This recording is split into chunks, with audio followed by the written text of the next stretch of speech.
My belief is that if we can encourage traditional businesses, the more the better, to pick up the tools of sustainability, we'll achieve two things. One is we will move ourselves and England and the planet towards a greener future, but also it's a huge opportunity, a growing commercial opportunity around the world.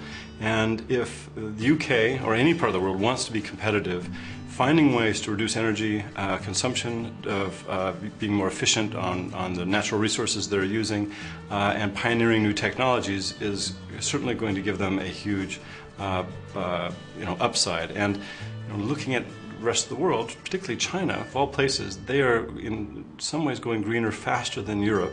So organizations that are, such as MetNet and conferences like this that are bringing a range of people together, various expertise, both green and traditional business, I think is very efficient or very effective and important for helping kickstart and further drive green business.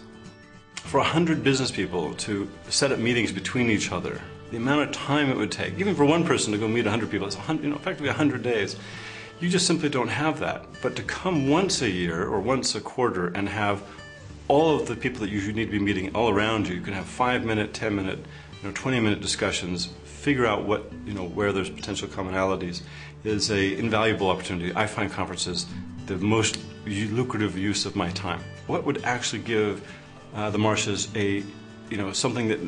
some advantage beyond what you would find if we were up in the Midlands or up in Scotland or something? And the one thing I've come to realize is that there is a cluster of environmental talent certainly out of Shrewsbury, and so that's a specific asset. The sheer number of renewable energy businesses that were in attendance, and this is anaerobic digestion, biomass, hydro, geothermal, solar, etc.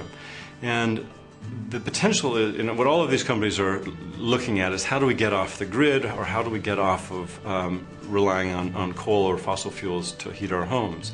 The problem is that all of those technologies require homeowners to make an upfront investment. While there's a huge environmental and a substantial commercial, financial gain over time, most people can't get over that £10,000 investment.